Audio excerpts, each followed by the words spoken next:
Well, it's the draft police reform bill, which we're taking a look at this morning on Sunrise. It's, as a matter of fact, gone past the second reading, we understand, in the Senate, and some amendments which have been proposed in the bill, a whole lot of them interesting.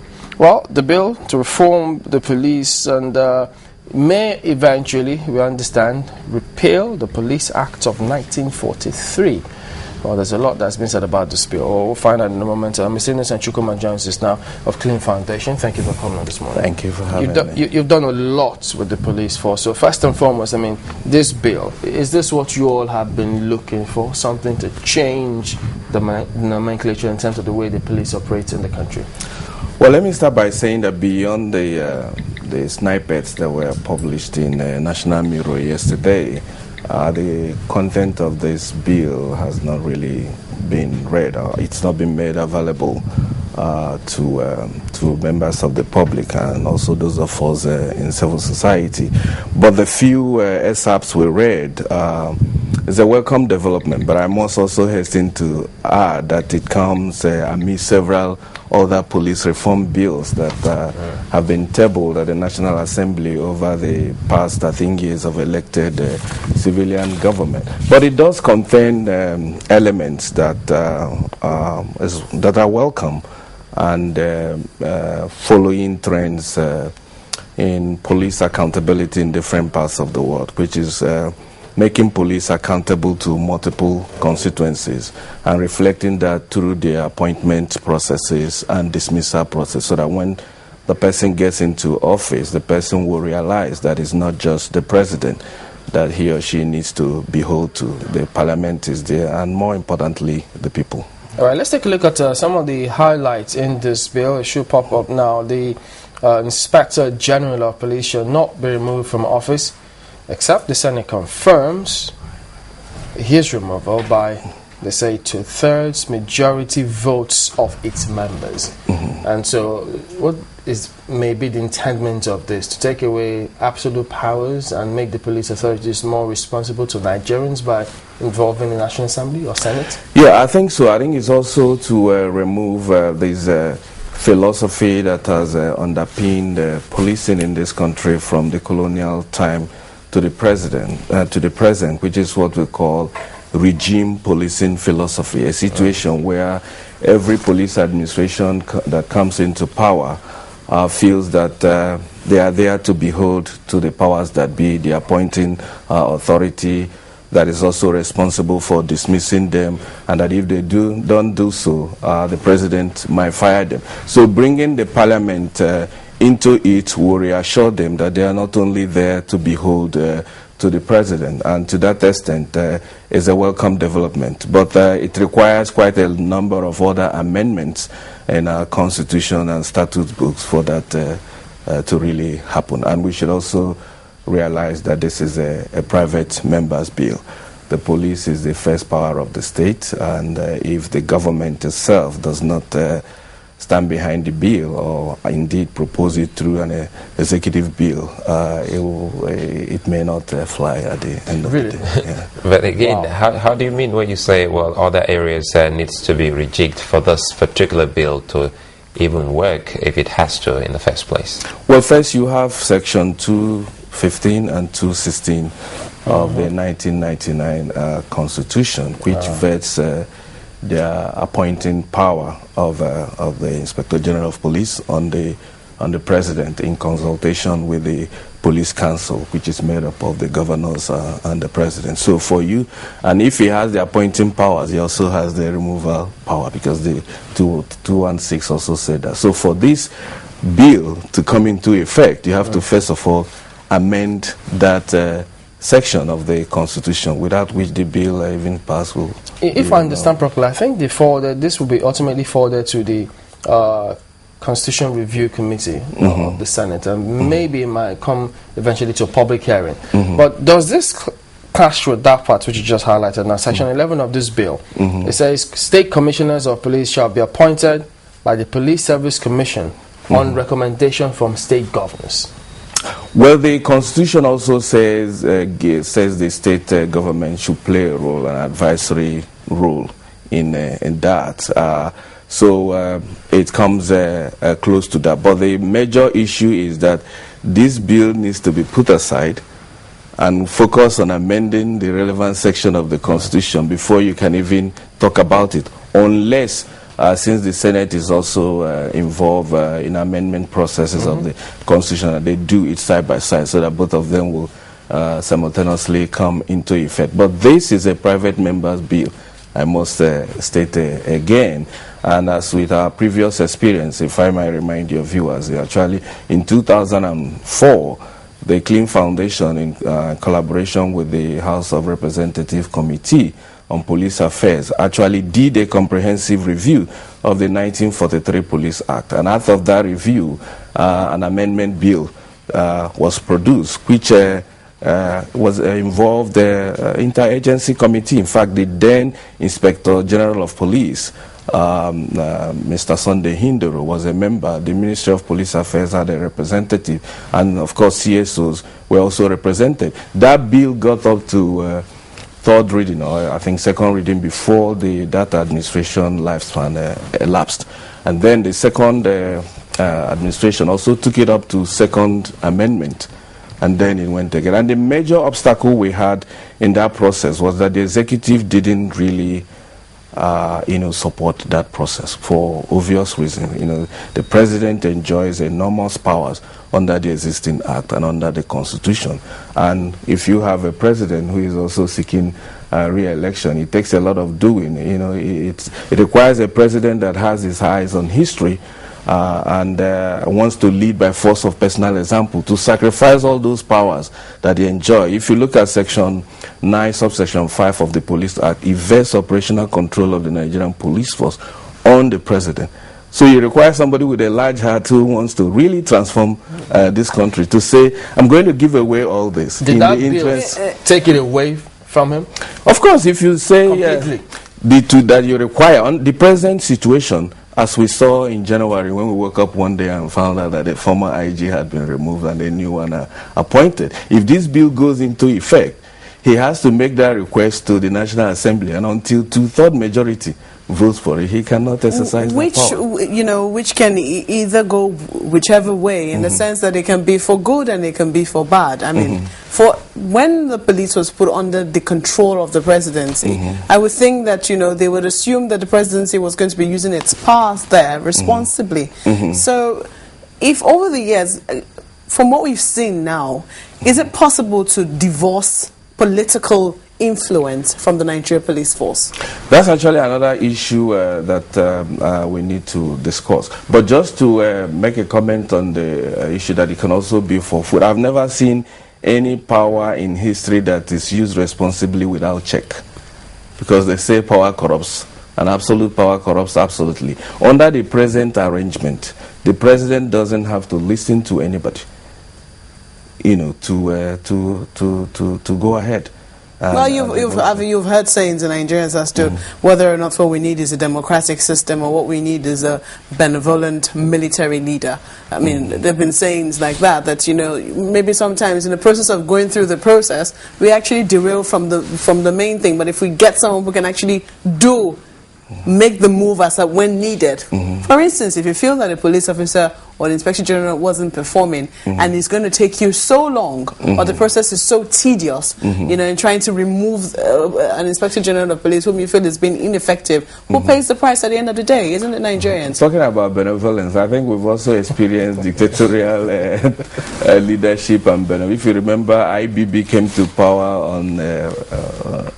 on the crest of benevolence, compared to Buhari regime that preceded it, that killed a lot of people for involvement in drug trafficking. We all went with it that should not have happened. And what happened along the line with the benevolence of IBB? He turned out to be, with the possible exception of Abacha, the most brutal dictatorship. But going back to the issue you raised about can you really excise the police from political control or the direct supervision of the executive? I think you cannot really, because the police comes as part of the executive arm of the government. The legislator cannot appropriate the role of the executive. However, what I understand the bill to suggest is that they are seeking a role in that process, which is an extension of their... Right? Yes, they are seeking a role in the whole appointment and removal process, because the police wield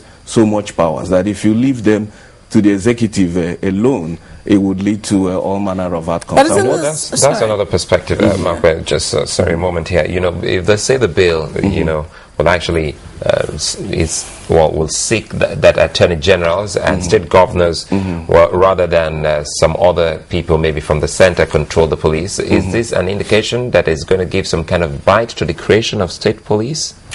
Not really. Even the bill stops short of giving state government the power to appoint commissioners. It simply created a role, which is not even a But the Attorney General of states are appointed appointees of the state governors. So if the Attorney Generals can control or appoint, take part in the appointments of State Commissioner of Police, invariably it looks like the puppet master, which could also be somewhere seated, who has given the job to the Attorney General, can as well influence. Their views will be sought. It didn't say that they have the final say. And in any case, before a state government does anything, it seeks legal advice from the Attorney General. So they're already playing a role in everything state governments do. But what I wanted to, the important question you raised, which again came up, actually a memorandum we submitted to the Madame Commission in 2006, the Presidential Commission on Police Reform. We suggested that they should recommend that the President sends, through a competitive process, identifies 3 qualified persons, because the Constitution says from the rank of commissioner and above, you are eligible to contest. So if you have a process that can lead to shortlisting of 3 candidates, then they can send those names to the National Assembly to use this process, including public hearing, which will give opportunity to Nigerians that have had dealings with individuals to come and make representation, and at the end of the day, confirm one person. What that will mean is that you now have 3 layers of appointment that does not rest with the President alone. He recommends, the National Assembly screens, the public makes representation, and at the end of the day, one person is confirmed. And as I said earlier, that will create a multiple layers of accountability, multiple constituency, so that if I am an IG sitting in my office, I know that it does not rest with the President again alone, my fate. And then the other thing they also brought up, which is important, is security of tenure. Right now, an IG does not have a security of tenure. It can be appointed today and fired tomorrow, and they are seeking a 5-year security of tenure. And even within that period, if you want to remove the person, you have to show cause to the National Assembly and get to 3rd majority of their members before that person can be removed. I think that will strengthen the hands of the police, make them an independent institution of the state to precisely perform the important functions the Constitution laid down. What about the point that, if they say, I can't just be removed like that, it will take a while because bureaucracy will kick in, and then they do what they will sometimes. Yeah, the thing is this, yes, we said to 3rd majority. Don't forget that in a government, it's not the organs are not that silos. They work in cahoot. I can't see a National Assembly constituted of people who are elected, truly elected by the people, see an IG that is misbehaving in a manifest and patent manner and say, no, we will not exercise it. I think the people will also have the power of recall and re-election to teach them a lesson. Yeah, but you remember, recalling someone, they say it's easier for a camel to go through the eye of a needle than for it to recall. Remember, the process is long, tedious, and so it becomes tough. But, that's on one hand. But what about the fact that this, we understand from what they say, that the philosophy of this bill is to put the people at the core, stakeholders. And then they talk about establishment that state police commissioners, after being appointed on recommendation from state governors, also they have the powers to set up what they call community police and community police boards. The police board. Again, that goes back to the Chris Patton Commission in Northern Ireland. After the agreement between IRA and the British government, following the use of the Royal Constabulary of Northern Ireland in repressing Catholics who were against the Union. So as part of the healing process, they set up this commission led by Chris Patten, who was former governor of Northern Ireland, to go and seek opinion on how to really make the Irish Royal Constabulary an accountable police. And one of the recommendations they made was setting up this police board at the federal, state and local level to give community members who have had deep history of distrust against the constabulary to play a role. So I think that's where this is drawing from. And if it's truly implemented, will give the community a sense of participation and ownership of the policing process. So again, it's a welcome development drawing from a rich history in this area. No, but if they talk about this community, does it mean that members will be drafted from the civil populace, or it will be the same police was just deployed to some areas for community police? No, it talks about community board or a police board. Okay, the board. Well, yeah, the board. But again, let's look at one of the sections, section 24(2), and it says of the bill, it forbids a police officer from being a prosecutor in a matter that he or she promotes. And it also went further to emphasize that the bail of persons arrested without a warrant to ensure they are not kept in police custody beyond 24 hours. We've always heard that, but again, the issue of being a prosecutor in a matter the police officer promotes, how does that affect well, why on the face of it, it would look like a welcome development in the sense that police should not be made to play all the roles in the judicial process of investigation and prosecution. It's actually a matter that has been tested in the Nigerian court, and up to Supreme Court, the police won the case that police officers who are lawyers could prosecute up to Supreme Court. But then the other thing is, if you remove police prosecutors from being involved in this, do we have enough lawyers across the 774 local government areas in Nigeria where we have various layers of court to play this role? In Lagos State alone, which is not only the most populous but has the most vibrant judiciary, if you go to the DPP department, the total personnel strength is about 50. Can they take on these cases if the police relinquish them? Maybe it will create jobs for lawyers who are looking for a job and all that, but the practicality of it is indeed the issue. I think on a limited matter, I don't think police should prosecute all cases, especially when it comes to serious crime like robbery, homicide and all that. But in minor cases where you have police lawyers, because there are about 700 lawyers in the Nigerian police force at the last time we checked, and the numbers are still growing because they recruit every year.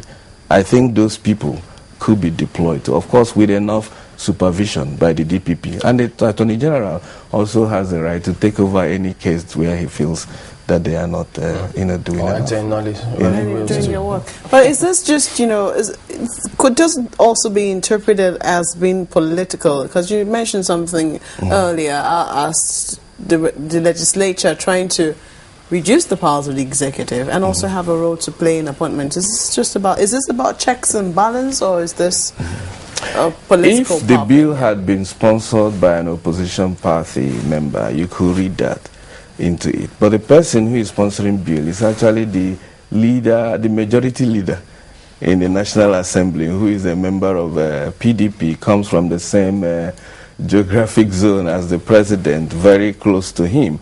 I don't think politics is a determinant factor in it, although you can't remove it totally. I want to believe that he's well-meaning in the drafting of this bill. But have you recommended anything, maybe in a previous bill, about operations of the police force, disciplinary measures, and perhaps recruitment? It's like this is an area we have actually done quite a lot. And in terms of discipline of the police or holding them accountable, we have worked at two levels. The internal discipline, internal disciplinary control of the police, reactivating them so that they can track officers who are subjects of high volume of public petitions, even if they are not found guilty in them, it does give you an indicator that is something that officer is doing that is not doing well. And if properly tracked, can be dealt with before the person goes into commit egregious violation. And one thing the major problem we found with the existing system is that you have multiple layers of disciplinary mechanisms in the police force, beginning with a superior police officer whom any member of the public can report to if there is any act of misconduct. You have the DPOs, you have the commissioners, and then you have the police complaint bureau, you have the provost marshal, you have the escort, and all these layers don't talk to each other. And they don't generate data that can enable you know what is actually happening. And what we recommended... You mean no communication in all of these layers? There is, to begin with, there's no budget for any of these people to function, which begins to question whether discipline is indeed prioritized in the police force beyond the rhetorics we hear every day. And beyond that, the record of what they do, because data is important. As I said, it can help you track officers before they commit egregious. That do not exist. We work with them at various levels to revive that, because the literature shows that if you have a very strong internal disciplinary mechanism, it can deal with the bulk, because majority of complaints people have against the police are minor complaints. It's only very few of them that are egregious. What about the issues of human rights violations? That's what I'm saying, that if you take the total number of it, many of it are incivility. Police officer disrespect me on the road, extort me. So if you have a very good internal, it can track this. Then the external oversight mechanism, which is where the Police Service Commission come in, can deal with the more serious but fewer cases of egregious violation. And the two need to mesh. They need to work side by side to do the job. But over the years, this has not been paid attention to. And it's an area the bill might be improved upon if it comes to the level of public hearing, where we will certainly make representation. Well, that will be some interesting matters to see. But what about those who had called for state policing? Does this bill take that argument into consideration? I don't think it addresses it, because again, it's an area of high politics, and being a member of the ruling party, he wouldn't want to go. But it's something that we need to, really discuss dispassionately. It's also coming at a time when some governors of certain states are clamoring for powers over the commissioners of police in their states. Do you think that that can be factored into this particular? Yeah, I would expect those canvassing state police, when this bill gets to public hearing, or indeed through their representatives in the parliament, to canvass for inclusion of that provision and let it be debated. Because you keep hearing the issue, we are a federation, and federating units have powers over crime prevention and crime control. And if they don't have control over the instruments of delivering that, then to what extent can they do it? And we have lessons in other jurisdictions that have carefully dealt with it that we can learn from. For instance, in South Africa, they have a national police force, like Nigeria. After 1995, they started toying with the idea of decentralizing their police, and they created what they call municipal police services, which focuses on traffic law enforcement, crime prevention, does not take people into detention. If it requires to detain, then it goes to the national police service. So if we try with some of these soft cell approach, because there are politics involved in it, there are fears. We have huge issue around ethno-religious violence, and if you look at the manner of recruitment at the state level, the civil service is dominated by people who come from that state, and the police is supposed to police the larger society that is diverse. Look at Lagos alone. If we have a state police in Lagos that is composed of only people from the state, then the tendency is for people to view them, whatever they do,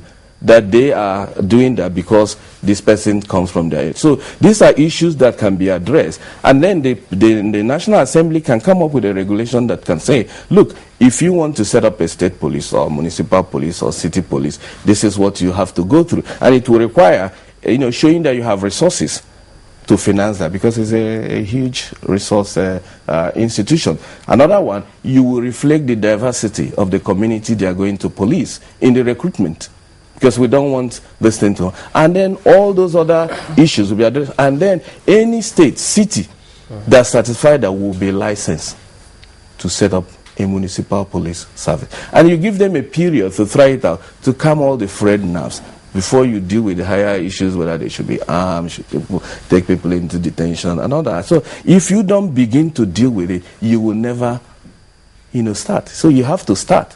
But this is where National Assembly has to show leadership. Should they also include some part of policing in terms of maybe you say traffic policing? If you say states can actually be empowered precisely to prosecute or discipline area members of the public who contravene traffic laws and some other aspects of policing. Because traffic offenses are concurrent offenses. The state can deal with it. Whenever I go to this stretch of beaches on the island, which is almost the longest in West Africa, I imagine what if you have a municipal police there day in, day out, providing protection. Because a lot of people are afraid of going to the beaches because of security issues. And this is an area a municipal police or a state police can do very well and create, tourism. If you go to Durban, the beachfront in Durban, you have over 100 hotels facing the beach. And then you have this Durban municipal police patrolling left and right. You have lifeguards all over the place, making sure people do not drown. If you give a state the power to do that, they can raise enormous amount of money from that to augment the little they're getting from the federal level. So it's also an economic issue. The fact that we are not policing enough. How much do they realize from, enforcement of traffic laws in when the you state? talk about policing enough, it brings to mind again, because yesterday we saw a visual of the new commissioner of police who went around in Niger State, and she asked a very pertinent question: is your walkie-talkie working? And it brings to mind about the tools with which they can actually police our communities. Do they have enough We've tools? actually done a study on this walkie-talkie. It will surprise you that in a typical police station, you have about 200 officers. At any point in time, you may not have more than 10 functional walkie-talkies. Majority of them are out of use because of things as minute as batteries running out. You need to change batteries. And if you have 10 walkie-talkies in a 200, that means 20 police officers to one walkie-talkie. And these ones are usually carried by the bigger guys. And then you go into an election situation where you have 2 police officers per polling booth. They have situations that require call for backup. They have no walkie-talkie to do that. What do? They either run away or remove them, and that's why we have all this violence. So you need, logistics. We can't overemphasize it. Communication, whether walkie-talkie or transportation, very well needed.